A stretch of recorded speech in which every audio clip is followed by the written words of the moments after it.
Hi everyone, it's Monica, and welcome back to Tailor-Made Cards for You. Numbers make great backgrounds.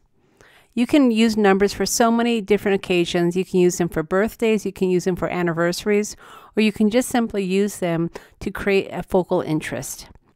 Today we're going to be working with a background stamp from My Brick for Stamps. And it is a really awesome background stamp. It has big numbers, it has small numbers, and it creates a great background. I'm also going to be incorporating some other numbers from the Tim Holtz Idea-ology collection, and these are his Remnant rubs. Now the Remnant rubs that I'm going to be working with are black, but I wanted my background stamp to be a little bit more subtle, so I decided to use my Walnut Stain Distress Oxide. The walnut stain I thought worked really nicely into this background paper because of the texture on the paper. It wasn't too dark, so it didn't stand out too much, but it was just enough to give some sort of a background interest. Now I wanted to make sure that I had a nice crisp image, so I did use my MISTI and I did stamp it a couple of times. So once I was happy with my stamped impression, I moved on to the Remnant rubs. I needed numbers that would be big enough to cover the left part of my card as well as the top portion, so I did decide to work with the bigger numbers. While I have several number stamps in my stamp collection, I often do like to work with the Remnant rubs because they make such a bold, dramatic statement.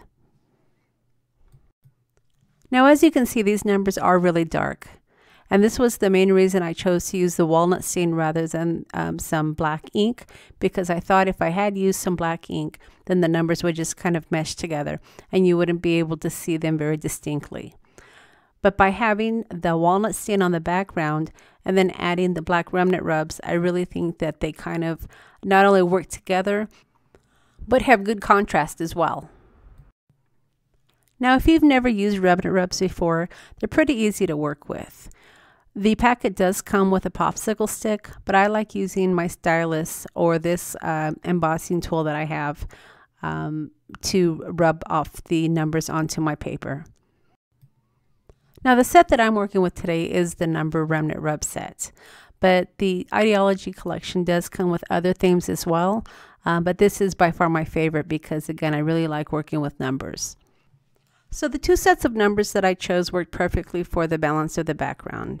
The bigger numbers fit across the top perfectly, and then the smaller numbers filled in the balance on the left side. And this completed the background.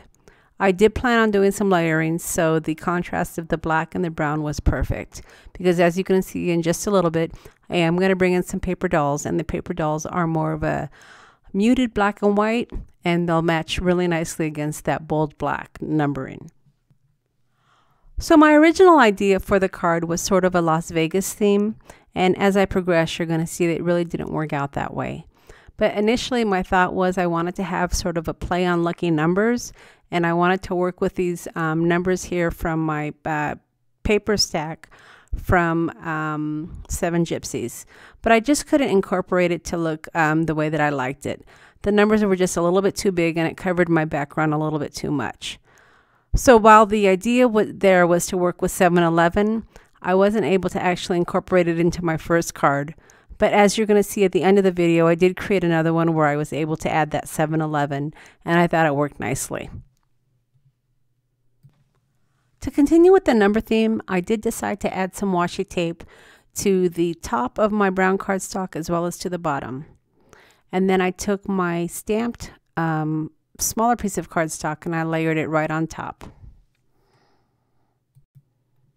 So once I had my panel nicely secured, it was time to add my paper doll. And I knew I wanted to find an image that had maybe a family or a couple, and I ended up working with this great couple right here. Now this paper doll is from the Tim Holtz Idea-ology collection, and if you've never worked with the paper dolls before, they're a lot of fun to work with.